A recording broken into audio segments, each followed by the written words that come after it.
한국은 더 심한 거예요. 우리나라의 소비 침체는 크게 보면 두 가지예요. 가계부채의 지나친 확대에 따른 부담 때문에 사람들이 소비가 침체되는 게 하나 있고, 두 번째로는 노후에 대한 불안 때문에 사람들이 못 쓰는 거예요. 그러니까 이게, 그런데 한편으로 바보가 그 돈이 지금 550조가 저기 또 쌓여 있어. 국민연금에. 나중에 쓰려고. 지금은 굶어 죽지만 나중에 쓰겠대.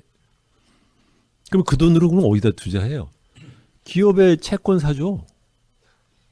주식 사주고, 주식을 새로 발행하는 주식을 사주는 것도 아니야. 시장에 이미 나와 있는 유통 주식을 사는 거기 때문에 이건 투자로도 안 들어가요. 요새 삼성전자 주식 값이 안 떨어지는 게 국민연금에서 그 기관 투자. 우리나라 지금 주가 받치는 게 다 사실은 국민연금에서 550조 중에서 한 20% 정도니까 지금 20몇 % 더 넘어요.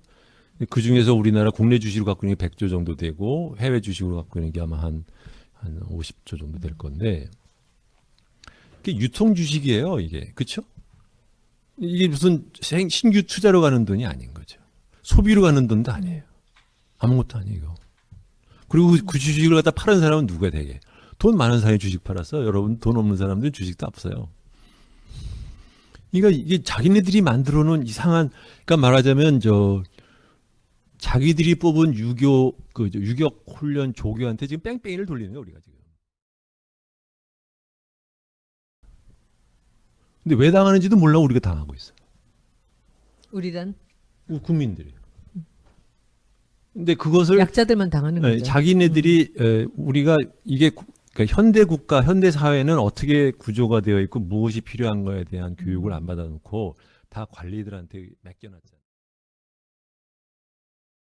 그러니까 이게 한국이 어떻게 보면 이제 과속 성장을 하다 보니까 생기는 문제이기도 하지만, 그 사회 계층이 자기가 살기 위해서는 뭐 어떠한 사회적인 제도가 필요한지를 알고 그것을 요구를 하는 메커니즘이 정당을 통해서 나가고, 그래서 정책 정당이 되고, 그래서 그걸로 표업하는 아주 근본적인 민주주의 프로세스가 우리한테는 아예 없었던 거죠. 그냥 대통령 하나 뽑으면 땡. 나머지는 관료가 알아서 하는 거고, 만들어주면 고맙고 안 만들어주면 나쁜 놈이고, 뭐 이렇게만 살아왔단 말이죠. 근데 이것은 국민들의 교육 수준이, 우리나라는 지금 예를 들면 저희 때는 대학교를 동시대 사람 중에 대학교를 간 사람이 10%예요. 그러니까 대학교를 안 갔으면 다 무식하다는 뜻이 아니라, 그러면 나머지 사람들이 받을 수 있던 교육은 고등학교 때 교육. 교육은 뭐였냐? 집체 교육, 전제주의 교육, 유신 교육, 민주주의 시민으로서의 정치 교육은 하나도 안 받고 그냥 다 끝나버렸단 말이죠. 이것이, 그러니까 우리가 지금 이렇게 갈라파고스가 된 이제 원인인 거예요. 그러니까 말하자면 과속 성장의 후유증이라는 것인데, 문제는 90년대 후에 김영삼 정권 이후에 대학교 진학률이 엄청 높아졌어요. 90년대 초에는 한 20%였는데 그것이 순식간에 막 50%, 60%, 80%가 지금 요새는 다시 내려왔더라고요. 한 70%인데 국민들의 교육 수준이 20년 사이에 엄청 높아졌는데 그 사람들은 대부분 20대, 30대, 40대에 있어요. 그 윗세대는 과거에 만들어놨던 단순한 그러한 그 사회에 대한 이해. 대표적인 케이스가 이제 뭐 종북이니 뭐 이렇게 가는 것이지만, 이것을 그렇기 때문에 지금 20, 30대, 40대의 시민들이 민주사회에서는 단순하게 투표만이 아니라, 이런 그 모든 나라 다 갖고 있는 필요 요소를 우리가 하나씩 이제 끼워 넣기 시작하는 과정을, 제가 보기에는 국민들이 의식은 갖고 있는데 이걸 어떻게 조직할 거냐. 원래는 조직이 원래 정당을 통해서 조직을 해야 되는데 정당은 계급으로부터 위리가 돼 있어요. 왜?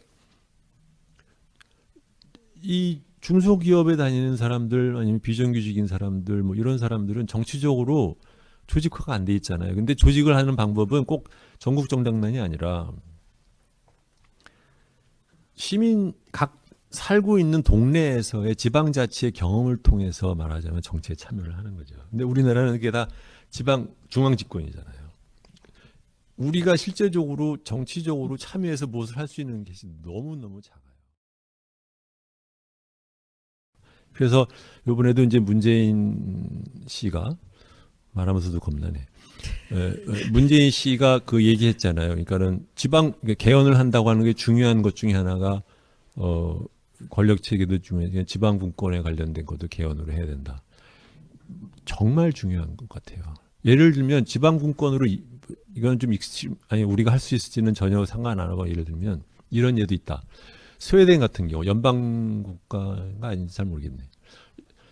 세금을 개인 세금을 매기잖아요. 그러면 처음에 30%까지는 다 지방 정부가 가져가요. 그리고 남는 돈만 중앙 정부한테 줘.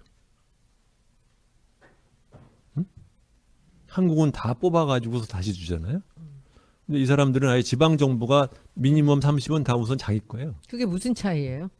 퍼센티지가 다르나? 퍼센트 똑같으면 상관없는 거 아닌가? 아니죠. 왜냐하면 그 지역에서 모은 재원을 그 지역에 있는 시민과 정치인들이 어떻게 쓸 건지를 결정한다는 거죠.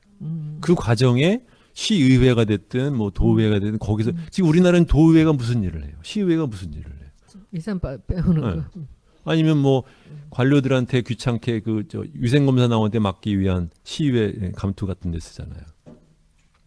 지방자치라는 것이 그래도 제가 보기에는 이게 간단한 그렇게 중요한 문제라고 저는 생각을 해요. 그러니까 자꾸 말하는데 중앙 집권에서 있었던 그 권한을 어떻게 우리가 지금 배분하느냐 이 문제는 사실은 한국 사회에서 한 번도 안 해본 일이에요. 이게 문화적인 전통이 전혀 없어요. 근데 안 하고서는 한국 사회가 발전할 수는 또 없어요.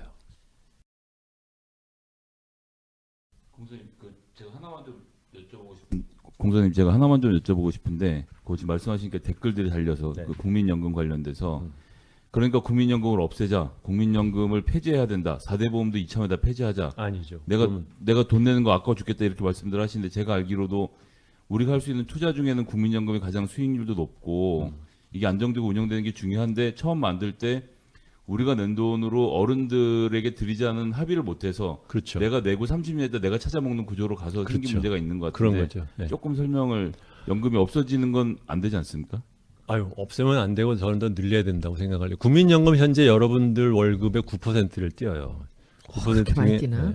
반은 회사가 내주고 반은 자기가 내는 돈이에요. 그런데 이게 처음에 설계를 잘못한 것이 어떻게 되냐? 처음부터 돈을 받아서 그 시대의 노인들한테 주는 방식으로 갔어야 되는데 이게 돈을 모아서 쌓아놓는 방식으로 갔어요. 근데 그것을 왜 그렇게 갔느냐? 관료들이 그렇게 원했어요. 왜냐하면 중앙 집권의 재원을 만들기 위해서 강제 저축의 수단으로 생각했던 거예요. 응? 1988년에 들어왔어요, 우리나라. 노태우 정권 때 들어온 건데, 그렇게 해서 또 재미있는 것은 국민연금 말고 또 공무원들은 또 지들끼리 따로 또 연금을 만들어놨어. 공무원연금. 그 전부터 훨씬 따뜻하게 잘 돼 있어요. 따뜻하게. 나머지 국민들은 또 이제 이렇게 된 건데 이 돈은 국민들한테 안 줘. 쌓아가지고 그 돈으로 자기네들이 어디다 쓰고 싶은 데다 썼단 말이에요.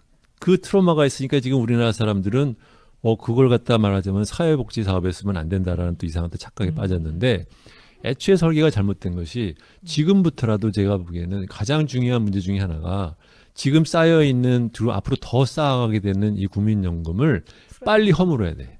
빨리 허물어서 지금 있는 노인, 지금 현재 살고 있는 사람들한테 돈을 줘서 그렇게 해서 그 사람들이 안전하게 살고 자기 아이들한테 제대로 된 교육을 시키고 그 사람들의 생산성이 올라서 그래서 경제 성장을 이뤄가지고 그 돈으로 또 내가 또 나이가 들면 먹고 사는 방법으로 가야 되는데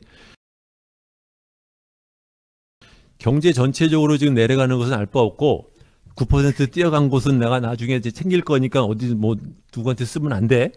지금 이렇게 모든 국민들이 지금 착각에 빠져 장기적인 있어요. 시각이 이게. 없는 거지. 네. 그런. 그러니까 정책. 제가 들었던 얘기도 이제 2030년이 되면 이 국민연금이 3,000조 수준으로 모인다는 건데, 그러고 그다음부터 이제 급격하게 빠져나갈 거라는 거고. 네. 근데 이걸 지금 하는 방식으로 전부 다 주식에 갖다 넣는다든지 이러면 사실은 안 되는 거 아닌가요? 안 되는 그렇죠. 거죠. 정말 안 되는 거죠. 지금 근데 문제는 이런 거예요. 이제 이 문제를 알아요. 근데 바꾸려고 하면 누군가가 말하는 그 일을 해야 되잖아요. 근데 그걸 일을 해야 될 인센티브가 있나요? 없어요. 아무도. 그렇게 하면 예를 들면 그렇게 하면 그걸 일을 잘하면 뭐 내가 연임이 다시 돼 대통령이? 아니야. 나 5년 하고 다음에 나가는데 이렇게 바꾸면 좋은 것은 나중에 나오는데 이거를 내가 5년 동안에 득식을 지금 두드리면고 살아? 아무것도 안 일어나는 거죠. 정치권도 마찬가지고 관료들도 마찬가지인 거예요. 그러니까 이것은 한편으로는 국민에 대한 설명과 설득, 그다음에 그 설득하는 과정에서 꾸준하게 그 결과를 1, 2년에 못 받는 거니까 이제 어느 정도는 안정적으로 정권이 유지될 수 있는 그런 가버넌스 체제 이 같이 가야 되는 것 같은데, 그러니까 이 문제가 이제 사실은 가장 우리나라 사회에서 소위 간과되고 있는 문제라.